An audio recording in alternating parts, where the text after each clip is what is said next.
दोस्तों आपका स्वागत है वास्तुशास्त्र फेंग शुई टिप्स में। तो आपको आज दिखाते हैं कालिका देवी विश्राम करती हैं जहां, वहां के बारे में ये कथा। ये रेजिमेंट की आराध्य देवी हैं। कौन सा रेजिमेंट इन्हें मानता है, आइए जानते हैं यही जानकारी। लेकिन उससे पहले सब्सक्राइब कर लें हमारे चैनल को, जिससे कि आपको नए वीडियोस के अपडेट सबसे पहले मिलेंगे। महाविद्याओं की जननी हाट काली की महाआरती के बाद शक्ति के पास महाकाली का बिस्तर लगाया जाता है और सुबह बिस्तर दर्शाता है कि वहाँ पर साक्षात कालिका विश्राम करके गई हूँ, क्योंकि बिस्तर में सलवटें पड़ी रहती हैं। पिथौरागढ़ के गंगोली हाट की सौंदर्य से परिपूर्ण छटाओं के बीच यहाँ से लगभग 1 किलोमीटर दूर पर ही प्राचीन माँ भगवती महाकाली का मंदिर है, जो धार्मिक दृष्टि और पौराणिक दृष्टि से काफी महत्वपूर्ण है। उत्तराखंड के लोगों की आस्था का केंद्र महाकाली मंदिर अनेक रहस्यमयी कथाओं को अपने आप में समेटे हुए है। कहा जाता है कि जो भी भक्तजन यहाँ आता है श्रद्धा पूर्वक, उसकी हर मनोकामना पूर्ण होती है और उसकी विपदाओं का हरण हो जाता है। उसे अतुल ऐश्वर्य और संपत्ति की प्राप्ति होती है। भक्तों के अनुसार यहाँ श्रद्धा और विनयता के साथ की गई पूजा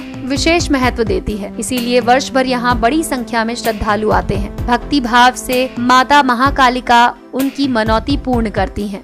उत्तराखंड के प्रसिद्ध कवि पंडित लोकरत्न गुमानी ने अपने कालिकाष्टक में कहा कि यहाँ माता विशेष परिस्थितियों में गंभीर और भयानक रूप धारण करती है। श्री महाकाली का ये मंदिर उत्तराखंड के लोगों की आस्था का प्रतीक है। सुबह मंदिर में जब महाकाली की गूंज, शंख, रुदन और नगाड़ों की रहस्यमयी आवाजें निकलती हैं, उसके बाद यहाँ पर भक्तजनों का तांता लग जाता है। शाम को होने वाली आरती का दृश्य भी अत्यधिक मनमोहक होता है। विशेष रूप से नवरात्रि और चैत्र मास की अष्टमी को महाकाली भक्तों को विशेष रूप से मन की मुराद पूरी करती हैं। ऐसा माना जाता है कि नवरात्रि में और चैत्र मास की अष्टमी पर यहाँ पर विशेष रूप से पूजन की जाती है। आदि शक्ति महाकाली का यह मंदिर ऐतिहासिक पौराणिक मान्यताओं सहित अद्भुत चमत्कारी किंवदंतियों और गाथाओं को अपने आप में समेटे हुए है। कहा जाता है कि महिषासुर और चंड मुंड सहित तमाम भयंकर शुंभ निशुंभ आदि राक्षसों का वध करने के बाद भी महाकाली का रौद्र रूप शांत नहीं हुआ और इस रूप ने महाविकराल धधकती महाभयानक ज्वाला का रूप धारण करके धरती पर तांडव मचा दिया। महाकाली ने महाकाल का भयंकर रूप धारण कर देवदार के वृक्ष में चढ़कर जगन्नाथ और भुवनेश्वर नाथ को आवाज लगानी शुरू कर दी।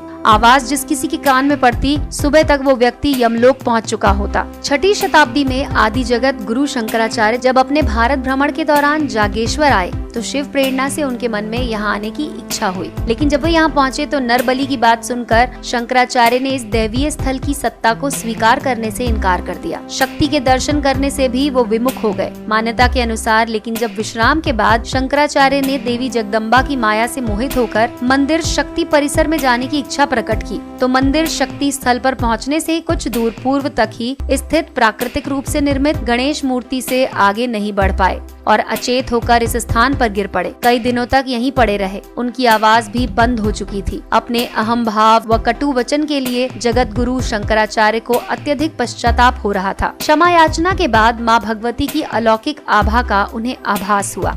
दोस्तों यहाँ पर डोला छूने से मिलता है दिव्य वरदान। जी हाँ दोस्तों, महाकाली के संदर्भ में एक प्रसिद्ध किंवदंती है। कालिका का जब रात में डोला चलता है तो इस डोले के साथ कालिका के गण, आण व बाण की सेना भी चलती है। कहते हैं यदि कोई व्यक्ति इस डोले को छू ले तो दिव्य वरदान का भागी बनता है। हाट गांव के चौधरियों द्वारा महाकाली को चढ़ाई गई 22 नाली खेत में देवी का डोला चलने की बात कही गई है। उत्तराखंड के पिथौरागढ़ जिले के गंगोली हाट में स्थित माँ काली का मंदिर, जिसे फौज की एक शाखा कुमाऊं रेजिमेंट की आस्था और विश्वास का केंद्र भी माना जाता है। विश्व भर में प्रसिद्ध हाट कालिका माता के इस पावन मंदिर को भगवती माता मंदिर, हाट दरबार, महाकाली शक्ति पीठ कई नामों से जाना जाता है। कहा जाता है कि आदि गुरु शंकराचार्य ने इस स्थान पर शक्ति पीठ की स्थापना की थी। क्या आप जानते हैं कि माँ काली कुमाऊं रेजिमेंट की आराध्य देवी कैसे बनी?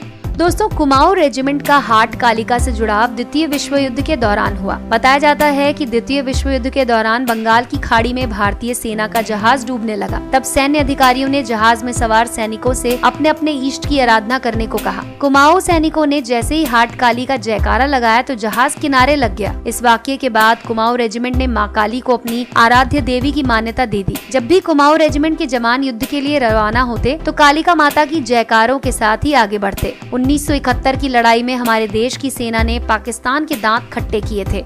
इस दिन को विजय दिवस के रूप में मनाया जाता है। सेना की विजय गाथा में हाट कालिका के नाम से विख्यात गंगोली हाट के महाकाली मंदिर का भी गहरा नाता है। 1971 की लड़ाई खत्म होने के बाद कुमाऊं रेजिमेंट ने हाट कालिका के मंदिर में मां काली को बलि चढ़ाई थी और उसके बाद मां काली की बड़ी मूर्ति चढ़ाई गई 1994 में। इन मूर्तियों को आज भी शक्ति स्थल के पास देखा जा सकता है। कुमाऊं रेजिमेंटल सेंटर रानीखेत के साथ ही रेजिमेंट की बटालियनों में हाट कालिका के मंदिर भी स्थापित हैं। हाट कालिका की पूजा के लिए साल भर सैन्य अफसर और जवानों का तांता लगा रहता है। तो दोस्तों, ये थी जानकारी जुड़ी हुई मां काली के प्रसिद्ध मंदिर के साथ। अगर आपको ये जानकारी पसंद आई हो तो इस वीडियो को लाइक करें और अपने दोस्तों के साथ शेयर करें। देखते रहें वास्तुशास्त्र फेंग शुई टिप्स।